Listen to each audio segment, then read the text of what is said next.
Dios te bendiga, Dios te guarde. Vengo con una reflexión de la Biblia que lleva como título Hechos que respaldan las palabras.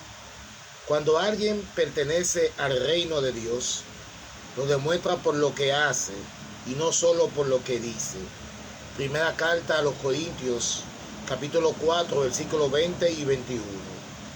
Uno de los mayores desafíos que tenemos como cristianos en este tiempo es ser creíbles en un mundo cada vez más lleno de apariencia y falsedad.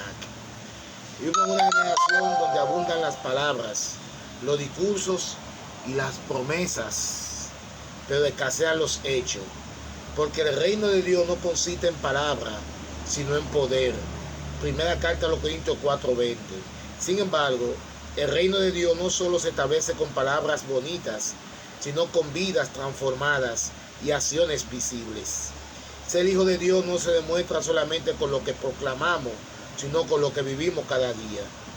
La Biblia nos muestra un ejemplo poderoso cuando Juan el Bautista, estando en la cárcel, envió a sus discípulos a preguntarle a Jesús.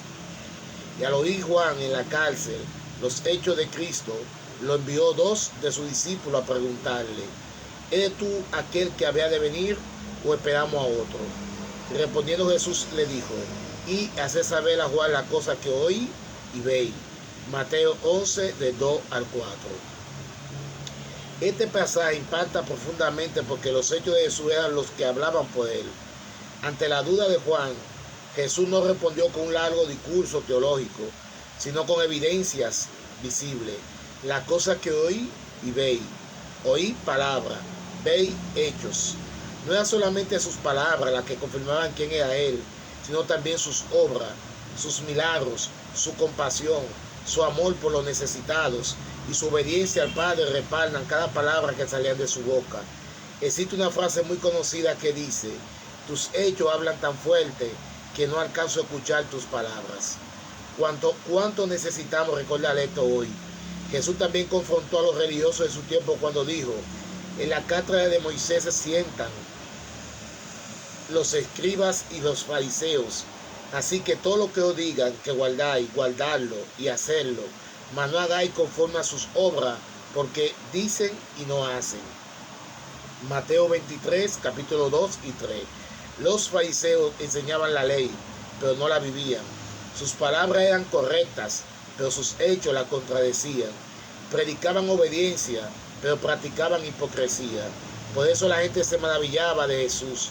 Y cuando terminó Jesús estas palabras, la gente se admiraba de su doctrina, porque le enseñaba como que tiene autoridad y no como los escribas. Mateo capítulo 7, versículos 28 y 29. ¿En qué consistía esa autoridad? En que Jesús vivía lo que enseñaba. Su vida respaldaba su mensaje. No es casualidad que el libro de los Hechos lleve ese nombre. No se trata solamente de palabras predicadas, sino de vidas que reflejan el Evangelio en acción. Los discípulos no solo proclamaban el mensaje, ellos eran el mensaje. Hoy más que nunca ya no alcanza con solo hablar de Dios, es necesario vivir a Dios.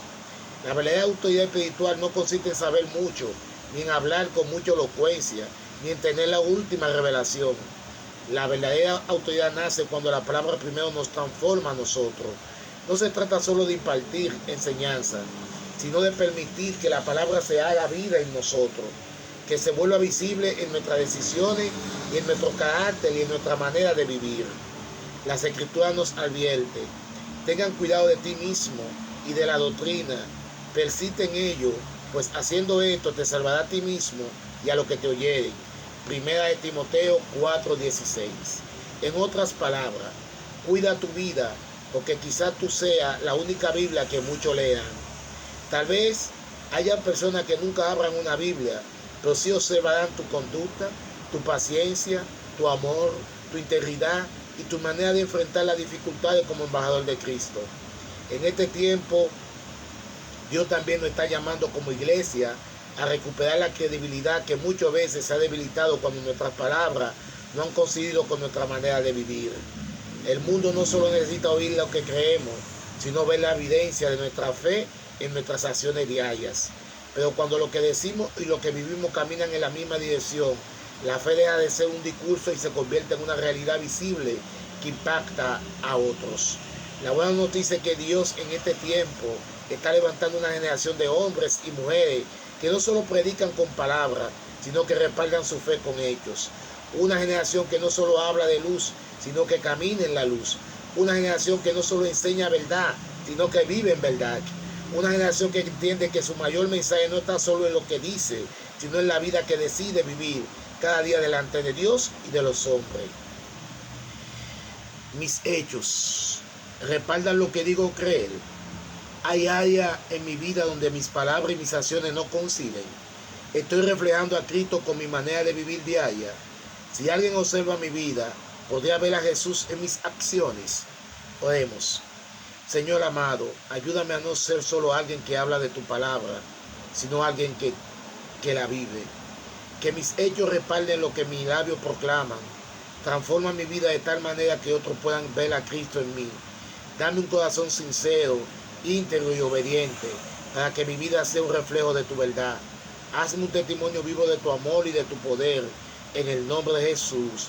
Amén. Jesús dijo en Mateo capítulo 5, versículo 16, recuerda, así alumbre vuestra luz delante de los hombres, para que vean vuestras buenas obras y glorifiquen a vuestro Padre que está en los cielos. Recuerda que el mensaje más poderoso no es el que se predica con palabras, sino el que se vive con hechos. Si crees que el mundo necesita ver más hechos que palabras, comparte este mensaje con alguien hoy. Bendecido día.